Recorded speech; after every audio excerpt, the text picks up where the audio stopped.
Good morning students. Apex college Makrana की online classes में आप सभी छात्र छात्राओं का हार्दिक स्वागत अभिनंदन है। हम बीएससी पार्ट 4 में अगले टॉपिक की तरफ बढ़ते हैं। हमने पेरिटी तक पढ़ा, अगला टॉपिक है पेरिटी से आगे, जो कि कुछ इस प्रकार से है। उसका नाम है आइसोबारिक स्पिन, आइसोस्पिन्स, यानी कि समबारिक प्रचक्रण। हमें पता है कि किसी भी कुछ इक्वेशंस है वो हम इस प्रकार से लिखेंगे कि कोई भी नाभिक है उसमें हमें पता है, कोई भी नाभिक है उसमें क्या होता है, प्रोटॉन एंड न्यूट्रॉन। क्या होते हैं? Proton and neutron. यदि प्रोटॉन और न्यूट्रॉन्स हैं तो इन पर कूलॉम प्रतिकर्षण बल लगेगा, जो कि F इक्वल टू क्या होता है, K Q1 Q2 by r square. K equal to होता है 1/4 पाई एप्सिलॉन नॉट। कुछ इस प्रकार से वैल्यूज हैं।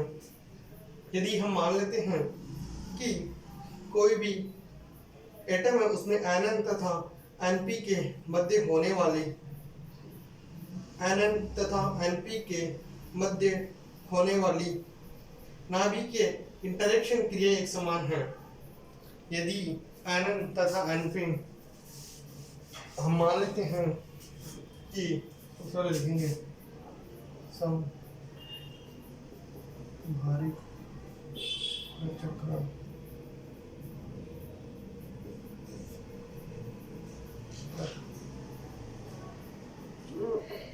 हम मान लेते हैं कि Nn तथा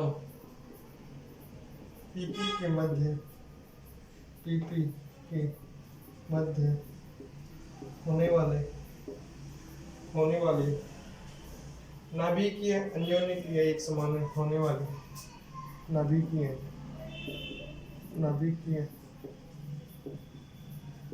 अन्योन्य क्रियाएं कैसी हैं? एक समान है। यदि इनके बीच में जो क्रियाएं हैं यदि वह एक समान है तो इसी कारण हाइजेनबर्ग ने सुझाव दिया था कि नाभिकीय अन्योन्य क्रियाओं के लिए N और P को, N जो हाइजेनबर्ग थे, हाइजेनबर्ग ने कहा कि N तथा P, N और P को एक ही न्यूक्लियन की दो भिन्न भिन्न अवस्थाएं मान लेनी चाहिए। N तथा P को इसी एक ही न्यूक्लियन की दो भिन्न भिन्न अवस्थाएं मान लेनी चाहिए। अर्थात Np तथा N और P जो इंटरेक्शंस हैं उनको हम क्या मान लें, डिफरेंट मान लें। तो हाइजेनबर्ग के अनुसार न्यूक्लियन की एक आंतरिक स्वतंत्रता की कोटि अर्थात एक अलग ही डिग्री ऑफ फ्रीडम होती है। इस प्रकार उन्होंने कहा कि जो भी डिग्री ऑफ फ्रीडम होगी उसके संगत एक क्वांटम संख्या आई होती है, जिसका प्रचक्रण, यदि हम आई को क्या मान सकते हैं, उनका सुझाव था कि न्यूक्लियन का समभारिक प्रचक्रण सुझाव। यदि हम मान ले कि नाभिक का, यदि हम मान लेते हैं कि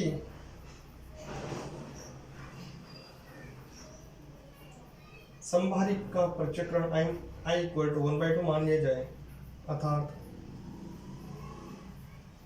न्यूक्लियन का प्रचक्रण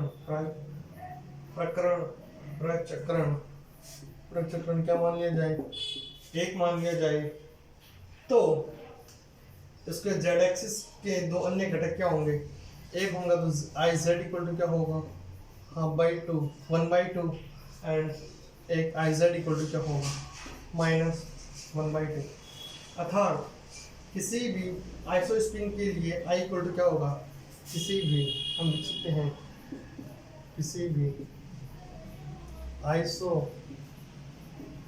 स्पिन के लिए I की दो वैल्यूज होगी, आई जेड इक्वल टू होगा प्लस माइनस 1/2। क्या होगा, आई जेड की वैल्यू क्या होगी, प्लस माइनस 1/2, अर्थात एक बार आई जेड क्या होगा 1/2 तथा दूसरा क्या होगा -1/2, अर्थात जो न्यूक्लियन का charge I Z equal to क्या होगा, न्यूक्लियन का चार्ज क्या होगा, Q equal to I Z plus 1/2, अर्थात न्यूक्लियन का charge on nucleon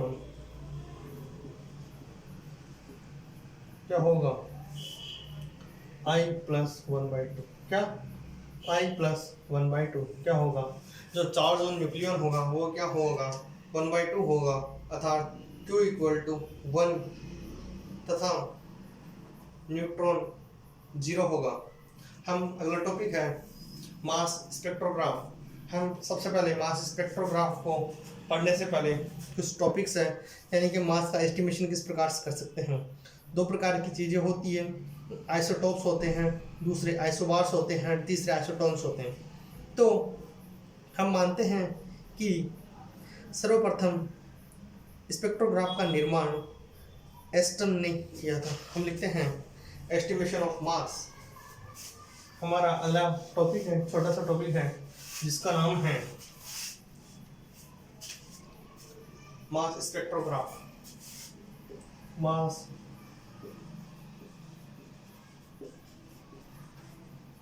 mass spectrograph हम सबसे पहले निकालेंगे मास का आकलन, यानी कि द्रव्यमान का आकलन।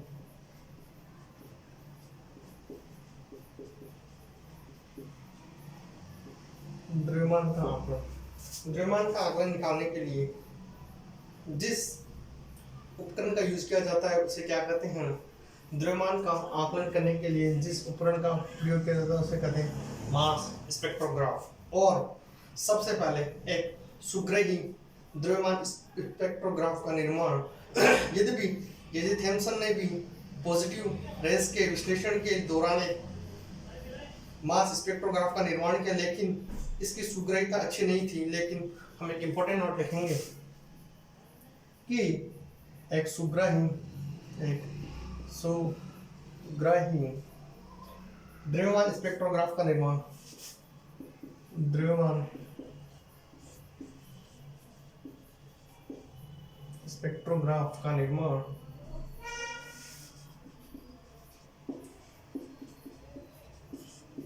किसने किया, तो जो भी साइंटिस्ट है उसका नाम है, सर्वप्रथम किसने किया, एस्टन। क्या नाम था, एस्टन ने किया।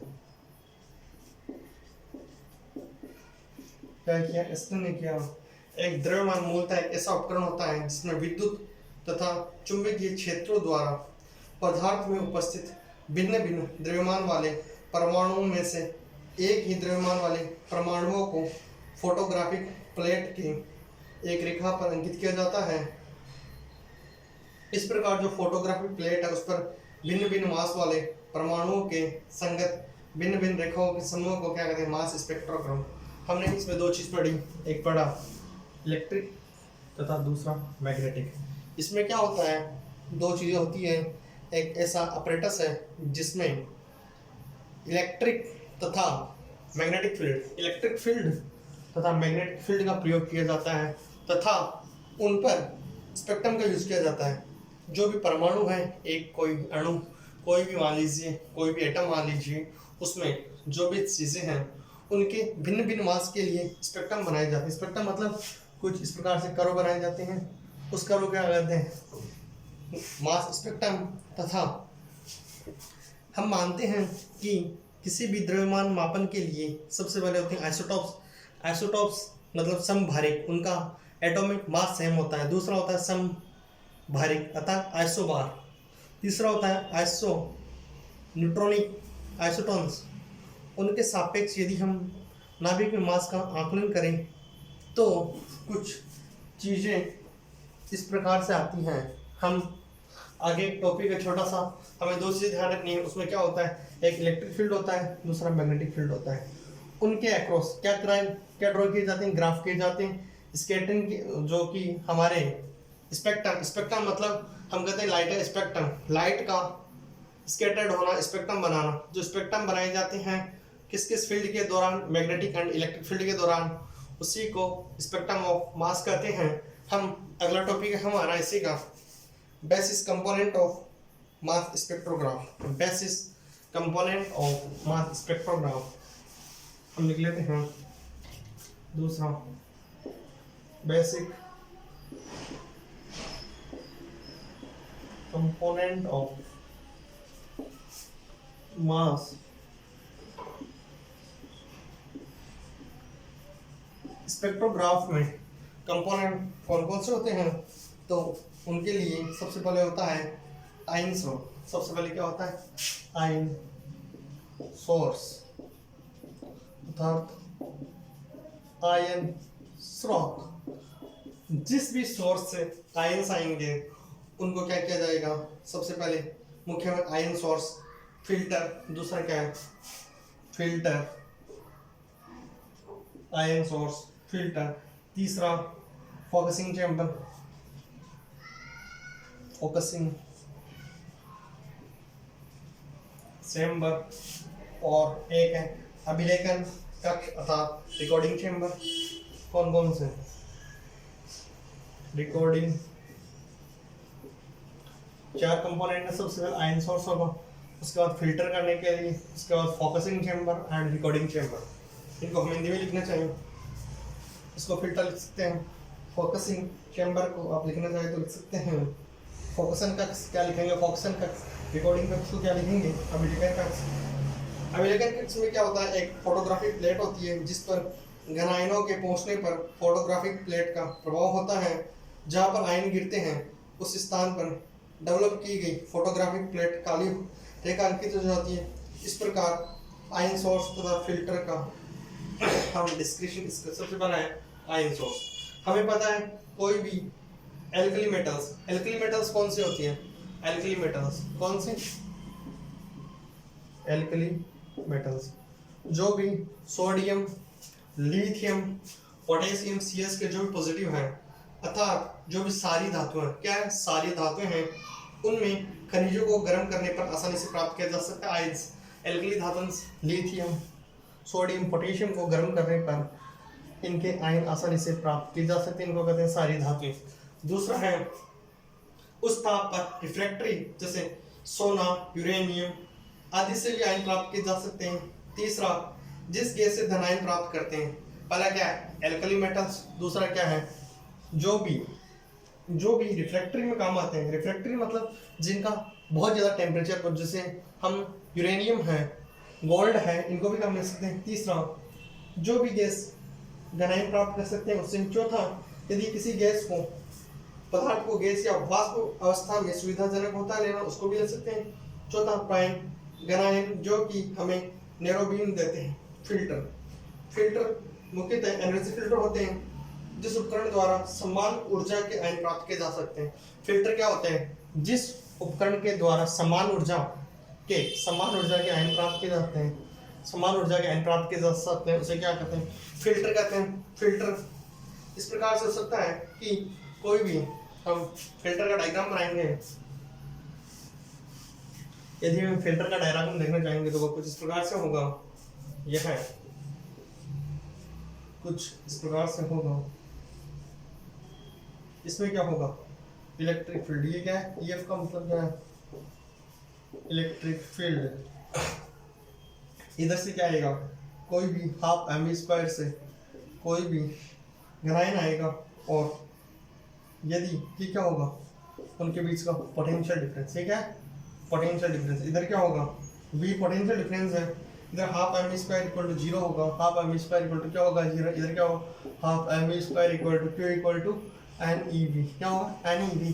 कुछ इस प्रकार से फिल्टर होगा। हमें पता है कि कोई भी चार्ज पार्टिकल है, कोई भी साधारणतः एक ऊर्जा फिल्टर में इस प्रकार होता है कि उससे एक काइनेटिक एनर्जी होती है। क्या होती है? Half mv²। हमें पता है Q इक्वल टू क्या होता है? Ne। Q equal to Ne and W equal to क्या होता है? V इक्वल टू क्या होता है? W/Q। क्या होता है? W/Q। तो W इक्वल टू क्या हो गया? Q into V। हम Q की वैल्यू पुट करते हैं तो W इक्वल टू क्या हो गया? NeQ। ये क्या हो गया? ये काइनेटिक एनर्जी के इक्वल आएगा, इसलिए हम लिखा half V square equal to Q N. ठीक है, इसमें किसी को डाउट नहीं होना चाहिए, क्योंकि इस प्रकार से जो हम स्पेक्ट्रम हमें प्राप्त होता है वह कुछ एंगल्स होते हैं, जिसमें एक एंगल थीटा होता है, जो भी हमें पता है।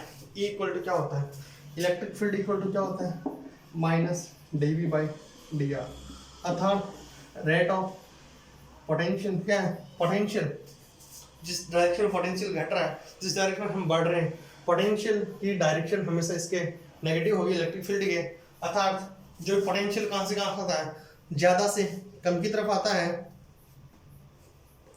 अगला इसका टॉपिक है कंपोनेंट है। हमें पता है कि जो भी फोर्स है यदि टक्कर करेंगे तो उसमें सेंट्रीपिटल फोर्स लगेगा, सेंट्रीपिटल फोर्स लगेगा। सेंट्रीपिटल फोर्स इक्वल टू क्या होता है, एम वी स्क्वायर अपॉन क्या होता है, M V square upon R, जो कि इस प्रकार से लिखेंगे तो सेंट्रीपिटल फोर्स होगा वो क्या होगा, M V square upon R equal to F equal to Q N E into E. हमें पता है electric field E equal to क्या होता है, F upon Q. E equal to क्या होता है, F upon Q. E equal to क्या हो जाएगा, F K Q, F K Q one Q two upon Q, Q से क्यू कैंसिल हो गया, तो एफ इक्वल टू क्या हो गया, एफ इक्वल टू क्या हो गया, ई इंटू क्यू क्या हो गया, N E into capital E. यह फोर्स हुआ। यदि हमें पता है कि एन क्या है, पॉजिटिव चार्ज का मास है, आर क्या है, रेडियस है या आर्क है, केंद्रीय चाप है, तो हम लिख सकते हैं हाफ एम वी स्क्वायर, क्या हाफ एम वी स्क्वायर। इसको दोनों तरफ हाफ से मल्टीप्लाई किया तो क्या हो गया, N E into capital E into R by two. लिख सकते हैं, लिख सकते हैं। इधर क्या किया अपने इस आर को यहाँ पे ट्रांसफर किया एंड दोनों तरफ 1/2 किया, तो इस प्रकार से आता है। क्योंकि हमें पता है जो कि बेलनाकार सेक्टर है, हम इस प्रकार से डायग्राम बनाएंगे। यह है एक फिल्टर इस प्रकार से होता है। इसके लिए हम एक डायग्राम शो करना चाहते हैं तो इस प्रकार कर सकते हैं कि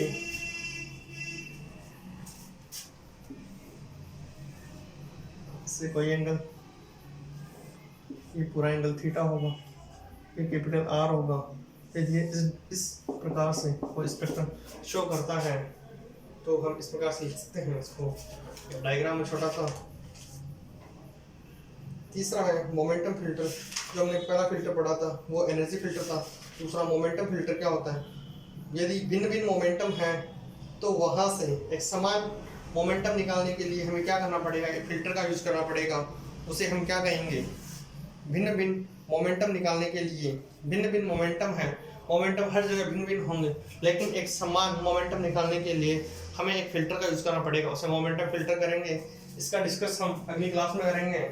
मैं अपेक्स कॉलेज मकराना परिवार की तरफ से आप सभी स्टूडेंट्स का बहुत बहुत आभार ज्ञापित करता हूँ। Again thank you so much.